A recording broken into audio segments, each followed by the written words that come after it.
abençoados com toda sorte de bênção, graça e paz para os irmãos do canal, todos, sejam todos abençoados em Cristo Jesus. Meu nome é José Galdino e nós estamos no canal Verdades da Graça, do Ministério Verdades da Graça. E vamos falar aqui rapidamente sobre um temazinho bem rápido, rapidinho, do Galdino. E vamos ver um versículo aqui, para que a gente possa só dar uma analisada rápida no canal. O livro de Efésios, no capítulo 2 do livro de Efésios, né? Estou aqui com a minha Bíblia, a versão King James. Capítulo 2 e o verso 8 diz: porque pela graça sois salvos por meio da fé, isso não vem de vós, é dom de Deus, não vem das obras, para que nenhum homem se glorie, né? Então, meus preciosos, a pergunta é: o que é essa graça de Deus, né? O que é a graça de Deus? Então, há muitas respostas que possam ser faladas, muita coisa que possa ser dita. É infinita a sua definição. O que é a graça de Deus? É uma definição infinita, né? Há muitos que têm algumas concepções, e eu quero só apresentar uma só, porque é uma resposta, uma posição errada, que não é o que todo o contexto da graça quer dizer. Então, muitos acreditam que a graça de Deus, ela se faz referência a um benefício alcançado materialmente, mas na verdade não é. As pessoas precisam diferenciar o que é uma bênção em graça e o que é uma conquista. Então, quando você compra uma roupa, um carro, um relógio, quando você ganha de presente uma televisão, quando você ganha de presente uma televisão, quando você ganha um rádio, quando você ganha um vestido, ou o que for que você ganha, isso não caracteriza uma bênção, e sim uma conquista. Você conquistou, você trabalhou, você ganhou o seu dinheiro, você juntou, você economizou, e pelos seus esforços que você fez, então você conquistou aquilo ali. Então isso são conquistas, não é bênção. Bênçãos são coisas espirituais, como por exemplo amor, fé, mansidão, gozo, alegria no espírito. Então essas coisas são bênçãos, né? Então, graça, ela não significa a sua definição como sendo benefícios alcançados, coisas terrenas, coisas materiais. Isso são conquistas. Amém?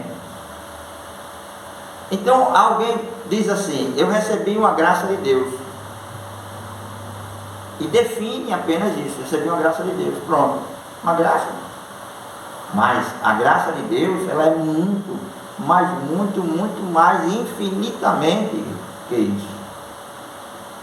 A palavra graça, ela vem do grego charis, vem dessa palavra, e significa, literalmente significa, graça significa boa vontade, benevolência, afável, amável favor, amável favor. É isso que é a definição de graça: boa vontade, benevolência, um favor imerecido, um amável favor. Então é um favor concedido sem qualquer mérito, de quem o recebe. Isso é graça. Assim, a graça é o benefício dado por Deus sem que nos seja exigido qualquer esforço. em prol de um merecimento. Não, eu jejuei muito. Não, eu não perco um culto, eu não falto. Não, eu dou esmola aos pobres. Não, eu vou para a consagração, eu não falto uma vigília. Não, eu subo montes. Não, eu me batizo nas águas, eu como o pãozinho lá com kisuke na igreja. Então, isso, a graça não lhe é dada, não foi dada, presenteada, essa dádiva da graça, por algum esforço. Não é em prol qualquer esforço que você tenha feito. O maior desses favores, que são muitos, a graça nos concedeu favores infinitos, muitos mesmo, mas vou falar só sobre um, só um toquezinho só. Um dos maiores favores que a graça nos deu foi a salvação. Esse foi, né, o grande favor, maravilhoso favor que foi a salvação. A salvação eterna. A salvação eterna estabelecida por Deus bem antes da fundação do mundo. Isso estava estabelecido dentro do plano de Deus para nós. Ele nos conceder esta graça. A nossa salvação eterna, nós temos ela por amor e grande misericórdia que Deus teve e nos concedeu. Hoje, quando nós nascemos, quando nascem nossos filhos, quando nascem os filhos de Deus hoje, ele já nasce debaixo dessa graça, com todos os benefícios que foram conquistados, que foram nos dados por Jesus Cristo, né? E segundo a sua grande misericórdia. Claro, né? Bem verdade que houve um preço, né? Claro, houve um preço. Todavia, este preço não é para ser pago por nós. Não é você. Você não tem que pagar pela sua salvação, nem por bênçãos celestiais. A gente paga, a gente não paga nada, porque a graça nos foi dada de graça, foi nos concedida pelo favor imerecido. Então, ele já foi pago por Cristo, o preço. Então, no livro de Tito, né? No livro de Tito, nos diz uma palavra, no capítulo 3 do livro de Tito, e o versículo 5, eu vou ler aqui da Bíblia, diz assim, o versículo 4 e o 5: mas quando a benignidade e o amor de Deus, nosso Salvador, para com os homens apareceu, não pelas obras da justiça que houvéssemos feito, mas segundo a sua misericórdia, nos salvou pela lavagem da regeneração e da renovação do Espírito Santo, que abundantemente, versículo 6, que abundantemente ele derramou sobre nós, por Jesus Cristo. Então, por Jesus Cristo ele fez isso. Na verdade, para uma mente humana, leiga, é muito difícil, quase impossível entender essa graça de Deus. Você precisa estar conectado, você precisa estar ligado, reconciliado e vivendo essa graça. Então você vai compreender o que seja esta graça. Ainda que muitos não conseguem plenamente entender a graça de Deus, porque essa graça, ela se trata de um conjunto de riquezas muito maravilhosas que nos foi dado, que são incompreensíveis. Olha o que diz no livro de Efésios 3 e o versículo 8. 3, verso 8. A mim, disse Paulo, que sou menos que o mínimo de todos os santos, me foi dada esta graça de pregar entre os gentios as riquezas incompreensíveis de Cristo. Então você vê que essas riquezas, as riquezas da graça, Paulo chega a dizer que elas são incompreensíveis, mas para o homem natural, para o homem espiritual, ele consegue discernir, porque o Espírito Santo o ajuda a discernir acerca dessas coisas, a diferenciar sobre o que é Conquiste o que é graça, o que é fé, o que é amor, gratidão. E você não precisa de nenhum esforço. Você não tem que fazer nada. Você não tem que cumprir rituais, dogmas e credos. Você tem somente que ser agradecido e viver esta graça, essa liberdade em Cristo Jesus. Não depende do esforço. Então, a gente podemos dizer, como a gente podemos dizer para os amados, o que é o viver em Cristo, o que é viver essa graça, o que é o viver essa graça. Então, quem vive submetido ao favor de Deus. Então, viver esta graça é você viver submetido ao favor que nos foi dado. Então, essa vida em graça, ela não requer esforços. Você não tem que se esforçar. Você não tem que trabalhar. Você não tem que fazer esforço algum. O viver a vida em graça não requer esses esforços. Requer sabedoria. Você tem que ter sabedoria para você viver em graça. Você é livre, completamente livre. Livre para tudo. Você não tem que estar debaixo de um jugo. Não pode, não deve, não toque, não coma. Isso é a religião, isso é o sistema religioso. Tem essas coisas. Em graça, ela te liberta.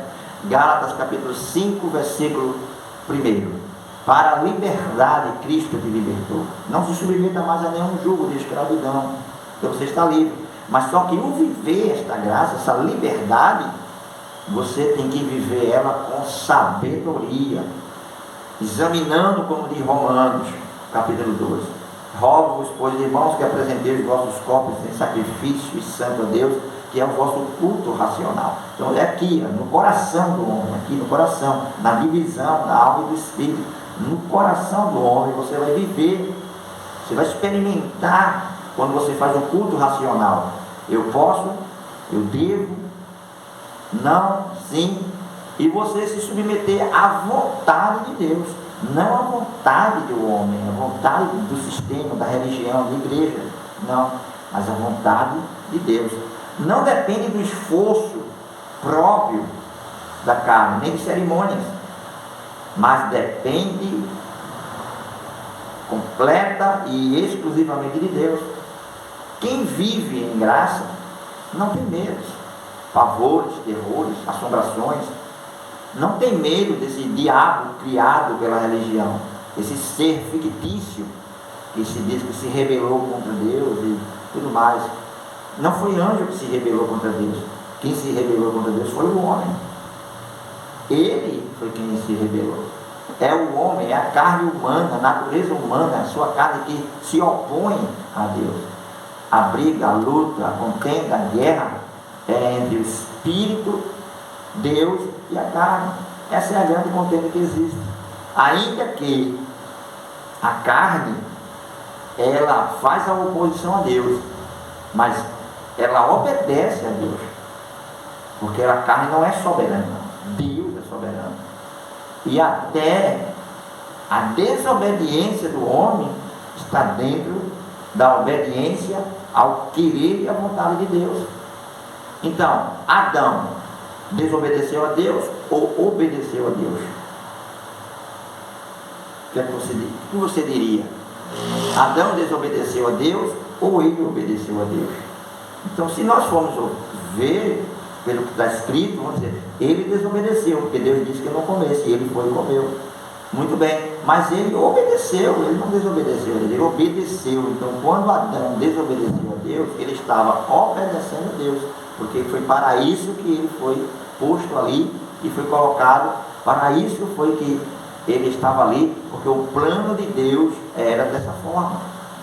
O plano de Deus era desse jeito. E Adão foi feito para esse propósito. Adão foi feito para servir os propósitos de Deus. Você está aí para isso. Todos nós, tudo, o universo, ele cumpre os propósitos e os desejos de Deus completamente. Não existe um ser, um outro ser, um diabo essa fábula evangélica ela não existe. Diabo no grego, Lúcifer, Satã no hebraico, né? E esses dois nomes querem dizer aquele que se opõe a Deus, adversário, opositor, e não é nome de pessoas, são substantivos e adjetivos que são usados para qualificar a pessoa, como serpente. A serpente no Éden, então pode-se crer e definir que fosse uma outra pessoa que havia, mas não é. Serpente era exatamente o caráter, a natureza de Adão quando ela se manifestava daquele jeito, como é hoje. As pessoas boas estão aí, daqui a pouco se levantam, frente irada, se transformam num Satanás, se transformam numa besta e estupram e fazem coisas, loucuras e mais loucuras, mas não é o diabo que fez isso, é a própria pessoa, a sua natureza, sua carne, que ele permitiu que cometesse esses atos abomináveis, mas que estavam no homem, porque tudo sai de dentro do coração do homem. A fornicação, o adultério, a feitiçaria, a loucura, tudo sai de dentro do homem. Então, assim, a graça de Deus, você com a graça não tem esse temor de um diabo, porque você sabe que tal personagem ele não existe, né? Você não tem medo também, porque a graça é maravilhosa, né? A graça tira esses medos, né? Medo de diabo, satanás, de demônio, não existe essas coisas. Não existe isso como seres espirituais. Isso é uma outra coisa, depois a gente fala sobre isso. No entanto, o medo sai. E você passa a ter segurança, porque a base do medo é a insegurança. Você está inseguro, tem um diabo atrás de mim, tem um ser, tem isso, o pastor disse que tem, disse que isso aqui, o devorador, me perseguindo e tal. Tem nada a ver, devorador da Bíblia não tem nada a ver com demônio, nem com diabo, nem com Satanás. Devorador é apenas um gafanhoto. Não tenha medo de gafanhoto, tá bom? Então, sabe também que isso não existe. A pessoa que tem na sua vida a graça de Deus e que vive essa graça, ele também não tem medo de perder a salvação. A salvação não se perde. Não há nada que você possa fazer para perder a salvação, porque a graça é um favor, a graça foi dada e é incondicional. A graça é incondicional. Quando Deus deu a lei, quando Deus fez o pacto com Abraão, quando Deus fez o pacto com Israel, ele fez sob uma condição: se é o que mais tem lá no Velho Testamento, é o que mais tem lá. Se guardar os mandamentos, os meus preceitos, se. Então era uma condição. Na cruz Deus fez um pacto, uma nova aliança incondicional. Não depende do que você faça, nem do que você fez, não depende de quem corre, não depende de quem quer, não depende de nada dessas coisas. Depende exclusivamente da vontade de Deus, porque Ele pagou o preço. Jesus, Ele pagou, é meu, tudo é meu, tudo é dele. Então Ele é quem determina, Ele é quem diz, Ele é quem faz, Ele é quem estabelece, e tudo isso já está pré-estabelecido, conforme a sua vontade determinou, porque é Ele e somente Ele soberano. Então a salvação não tem como ser perdida, não tem como ser perdida, porque você conhece em graça, você sabe a sua posição diante de Deus, e você sabe da fidelidade dele para com a sua palavra, para com as suas promessas, para com os eleitos. Quem vive em graça descansa nas promessas de Deus, pois sabe que nós já temos isso. Nós temos o sim e nós temos o amém, já dado por Deus, né? Para todas as promessas. Então, deixa eu ler aqui mais um versículo, 2 Coríntios capítulo 1, versículo 20, 2 Coríntios capítulo 1, versículo 20, diz assim: porque todas as promessas de Deus nele são sim, e por ele o amém, para a glória de Deus por nós. Então, todas as promessas cumpridas, tudo realizado, é só você aceitar e crer que as promessas de Deus tem nele o sim e tem nele o amém. Enfim, quem se submete à graça de Deus confia plenamente na suficiência da obra maravilhosa da cruz. Lá na cruz, nós fomos batizados, justificados, remidos, salvos, glorificados, completamente, tudo foi feito ali, na cruz do Calvário. Então você não precisa ir num batistério, num rio, se batizar. O que é o batismo? O que significa ele? Nada, hoje, nada. Foi um preceito da lei, levantado por João, porque tudo na lei era lavado, tudo que ia se fazer usava água, e o cordeiro, antes de ser imolado na Páscoa, era lavado. Assim também foi Jesus, e assim determinava a lei e os preceitos, a qual os apóstolos, que eram apóstolos da circuncisão, cumpriram. Mas que Paulo, no terceiro céu, quando recebeu a revelação, foi dito e mostrado dentro do Evangelho da Graça, né, que é diferente do Evangelho do Reino.